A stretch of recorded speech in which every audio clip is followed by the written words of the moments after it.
আপনি মুনাজারা ইসলাম মুনাজারা করেন, আপনারা বাতিলের মোকাবেলায় দালায়েলের বহস করেন, আপনারা আপনাদের মতো করে বহস করে যান। আমরা হয়তো মুনাজারা করব না, বহস করব না, কিন্তু আপনি আহলে হক হয়ে, আপনি উলামায়ে দেওবন্দের একজন মুখপাত্র হয়ে যখন মুনাজারা করবেন, মনে রাখবেন আপনার তাহাফুজের জন্য আপনার পিছনে মামুনুল হক কুকুর হয়ে দাঁড়িয়ে আছে।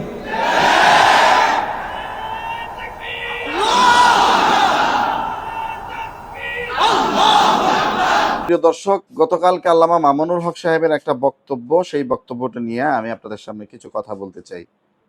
আল্লামা মামুনুল হক সাহেব বলেছেন যে আপনারা মুনাজারা করবেন, করেন, আপনারা যেভাবে আছেন থাকেন, ইসলামের দাওয়াত যেভাবে দিচ্ছেন দেন, কিন্তু আমাদেরকে দুর্বল কইরা দিয়েন না। এই কথা বইলা মামুনুল হক সাহেব কেঁদে দিচ্ছেন না? মামুনুল হক সাহেব এই কথাটা বইলা কাঁদার পরে আমাদেরও চোখ দিয়ে পানি এসেছে। বিশ্বাস করেন, আমাদেরও চোখ দিয়ে পানি চলে এসেছে। কারণ মামুনুল হক সাহেব অন্য কেউ নয়, আমাদের কওমি ঘরানার বড় মাপের একজন আলেম। এই মামুনুল হক সাহেবকে দিয়ে আমরা অনেক কিছু শিখেছি, এই মামুনুল হক সাহেবকে দিয়ে আমরা অনেক কিছু আশা করি ইসলামের ব্যাপারে।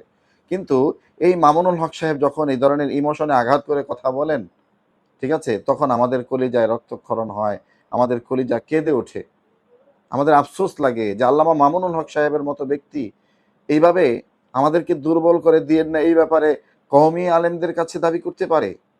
এটা কেন করলো? এটা করার কারণ কি? এটা করার একমাত্র কারণ হলো মামুনুল হক সাহেবের পদস্খলন ঘটেছে। মামুনুল হক সাহেব সত্যের পথকে ছেড়ে দিয়ে বাতিলের পথকে আঁকড়ে ধরেছেন। যদিও তাৎক্ষণিকভাবে অনেকের হৃদয়ে একটু মানে নরম হইয়া মানুষের চোখে পানি চলে এসেছে, মামুনুল হক সাহেবের জন্য তাৎক্ষণিক একটু মর্মিতা জেগে উঠেছে। কিন্তু যখন ঘোর কেটে গেল তখন বুঝলাম যে মামুনুল হক সাহেবের এটা একটা ইমোশনাল কথা মাত্র, এটা একটা ইমোশনাল কথা মাত্র। মামুনুল হক সাহেব বলছেন যে আপনারা দাওয়াত দেন, কাজ করেন, আমরা আপনাদের পিছনে কুকুরের মতো আপনাদেরকে পাহারা দেব।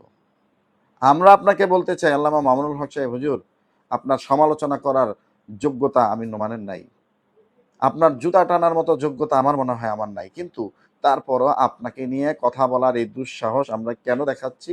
এর একমাত্র কারণ হলো আপনি যখন হক ছেড়ে বাতিলের কাছে মাথা নত করে দুনিয়ার স্বার্থের জন্য, ক্ষমতার স্বার্থের জন্য ইসলামকে জলাঞ্জলি দিচ্ছেন, ইসলামকে লাথি মেরেছেন, তখন আপনার ব্যাপারে আমাদেরকে কথা বলতে হয়। আপনার ব্যাপারে কেউ কথা বললে, আমরা শুনলেও আমাদের কলিজা কাঁপতো ভয়তে, যে কার ব্যাপারে কি বলিস বেটা গাধা। কিন্তু সেই মানুষগুলো এখন আমরাই আপনার সমালোচনা করছি। এর কারণ হলো আপনার এই অধঃপতন। প্রিয় দর্শক, একটা বিচার দিচ্ছি আপনাদের কাছে। আল্লামা মামুনুল হক সাহেবের এই বক্তব্যটা কি ইমোশনাল বক্তব্য ছিল না? এখন যদি বলেন কিভাবে ইমোশনাল বক্তব্য ছিল, সেটার কারণ হলো, দেখেন আমি বলি, মামুনুল হক সাহেব জামাত ইসলামের সাথে যে জোট হয়েছে, তার যে জোট হয়েছে দলের সাথে, এটা কি ছিল মনে আছে আপনাদের? নির্বাচনী সমঝোতা, অর্থাৎ নির্বাচনী একটা ঐক্য। নির্বাচন তো চলে গেল কত আগে, এখন বুঝলাম আপনি নির্বাচনী একটা ঐক্য করেছেন, নির্বাচনটা যেমনি হোক মোটামুটি শেষ করলেন, আপনার দলের 2 জন এমপি হইল, ঠিক আছে, তারপর একজন মহিলা নারী এমপি হইল, তার বক্তব্য শুনলাম, ভালো লাগলো, ঠিক আছে, সব কিছু মিলায় জিলায়া এখন তো আপনাকে ফিরে আসার দরকার ছিল। আপনি তো ওই বাতিলের কাছ থেকে ফিরে আসার দরকার ছিল, কারণ আপনার সাথে নির্বাচনী সমঝোতা হয়েছে। আপনার সাথে তো তাদের একেবারে আজীবনের সাথে ঐক্য হয় না, আপনি তো আজীবন ঐক্যের মতো করে তাদের সাথে আঠার মতো লেগে আছেন। আপনি চিন্তা করেন, আপনি কি করতেছেন।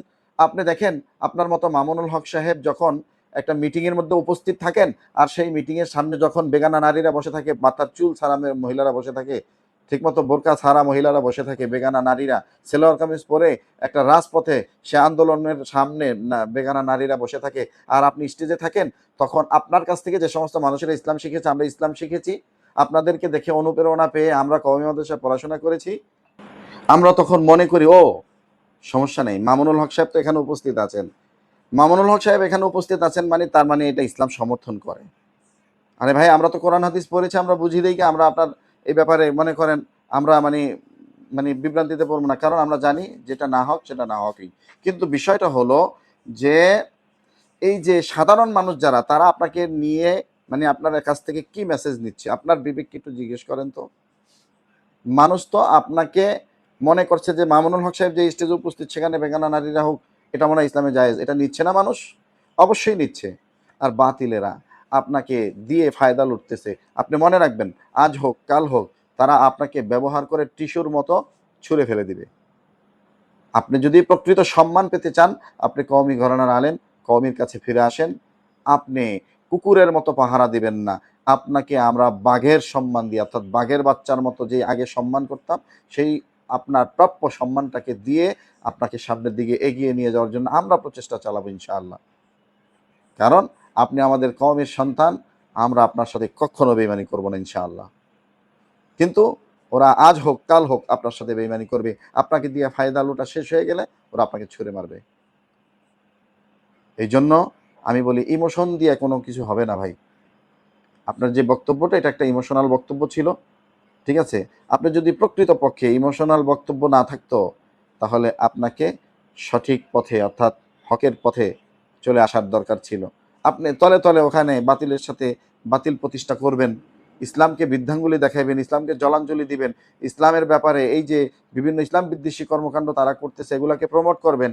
আপনাকে তো তারা প্রমোটের একটা মেশিন বানায় রাখছে, আপনাকে দিয়ে তারা এগুলো প্রমোট করে। আপনি বোঝেন? আপনি মামুনুল হক সাহেব, আপনার সমালোচনা করার মতো এরকম সহজে লোক নাই, কিন্তু এখন মানে কি বলবো, ছোট থেকে ছোট বাচ্চারা পর্যন্ত আপনাকে নিয়ে ট্রল করে। যারা ন্যূনতম ইসলাম বোঝে, সামান্য ইসলাম বোঝে মোটামুটি, তারাও আপনাকে নিয়ে ট্রল করে। আপনাকে এই বিষয়টা মাথায় রাখার দরকার। আপনি কওমের সন্তান, আপনাকে মানুষ অপমানিত করুক, লাঞ্ছিত করুক, মানুষ আপনাকে নিয়ে কটাক্ষ করুক, এটা আমরা চাই না। অতএব আমরা অনুরোধ করব, আসেন, ঘরে ছেড়ে ঘরে ফিরে আসেন। নির্বাচনী আসন সমঝোতা ছিল, নির্বাচনী আসন সমঝোতা নির্বাচন হয়ে গেছে, অতএব তাদের কাছে আপনার থাকার আর কোনো মানে হয় না। আসুন, চলে আসুন, ফিরে আসুন। আমরা আপনাকে সাদরে গ্রহণ করব ইনশাআল্লাহ। প্রিয় দর্শক, এতক্ষণ ধরে যে কথাগুলো বললাম আল্লামা মামুনুল হক সাহেবের বিষয়টি নিয়ে, যদি আমি ভুল বলে থাকি, আমি আমার ব্যক্তি স্বার্থে যদি বলে থাকি, আল্লাহ তাআলা যেন বিচার করে।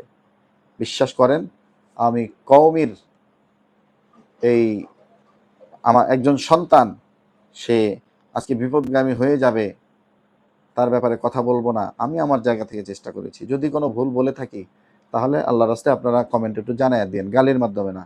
বললেন ভাই আপনার এই পয়েন্টটা ভুল, তাহলে আমি সেখান থেকে শিক্ষা নিব, ঠিক আছে?